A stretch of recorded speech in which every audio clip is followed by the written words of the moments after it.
माँ का एक कहानी पाठ का संदर्भ, प्रसंग एवं व्याख्या। संदर्भ: प्रस्तुत पद्यांश हमारी पाठ्यपुस्तक मंजरी के माँ का एक कहानी नामक पाठ से लिया गया है। इसके रचयिता महाकवि मैथिली शरण गुप्त जी हैं। प्रसंग है: इस कविता में राहुल अपनी माँ से कहानी सुनाने के लिए कह रहा है और माता यशोधरा राहुल को कहानी सुना रही हैं। व्याख्या: माँ का एक कहानी। राजा था या रानी, माँ का एक कहानी। राहुल अपनी माँ यशोधरा से कहता है, माँ एक कहानी सुनाओ, राजा या रानी की कहानी सुनाओ। तू है हठी मान धन मेरे। यशोधरा कहती है कि पुत्र तू हठ करता है तो सुन। सुन उपवन में बड़े सवेरे तात भ्रमण करते थे तेरे। एक दिन सुबह बगीचे में तुम्हारे पिता घूम रहे थे। सुन उपवन में बड़े सवेरे तात भ्रमण करते थे तेरे। एक दिन सुबह बगीचे में तुम्हारे पिता घूम रहे थे। जहाँ सुरभि मन मानी, जहाँ सुरभि मन मानी, वहाँ फूलों की सुगंध चारों ओर फैल रही थी। हाँ माँ, यही कहानी। इतना सुनकर राहुल कह उठता है कि हाँ माँ, मुझे यही कहानी सुनाओ। वर्ण वर्ण के फूल खिले थे, झलमल कर हिमबिंदु मिले थे, हल्के झोंके हिले मिले थे, लहराता था पानी, लहराता था पानी। हाँ हाँ, यही कहानी। वर्ण वर्ण के फूल खिले थे, रंग बिरंगे फूल खिले थे,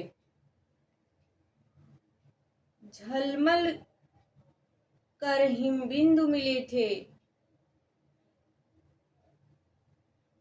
और उन पर ओस की बूंदें झिलमिला रही थी। झलमल कर हिमबिंदु मिले थे और उन पर ओस की बूंदें झिलमिला रही थी।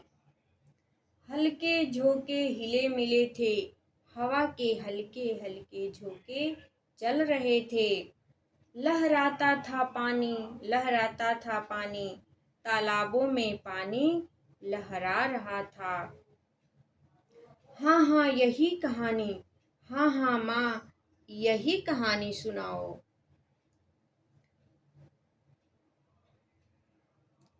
गाते थे खग कलकल स्वर से, सहसा एक हंस ऊपर से गिरा विद्ध होकर खरसर से।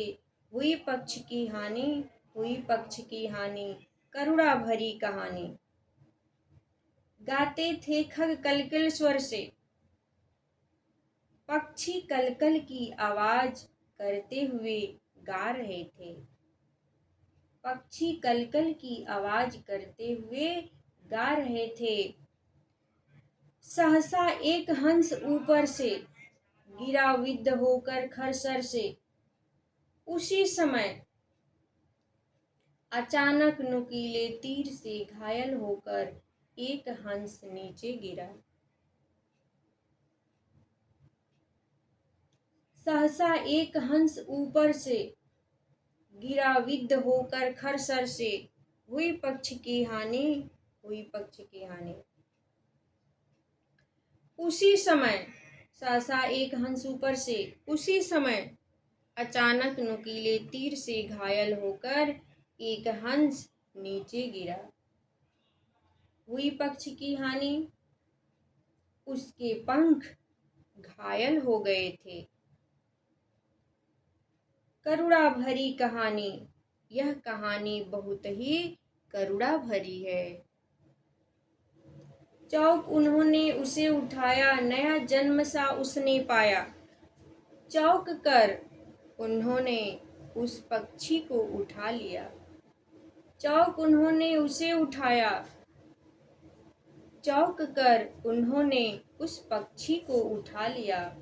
नया जन्म सा उसने पाया। पक्षी को लगा कि उसने नया जन्म सा पा लिया हो। इतने में आंखें टक आया। थोड़ी ही देर में शिकारी अपने अचूक निशाने पर खुश होता हुआ आया। लक्ष्य सिद्ध का माने कोमल कठिन कहानी। लक्ष्य सिद्ध का माने उसे अपने लक्ष्य पर बहुत घमंड था।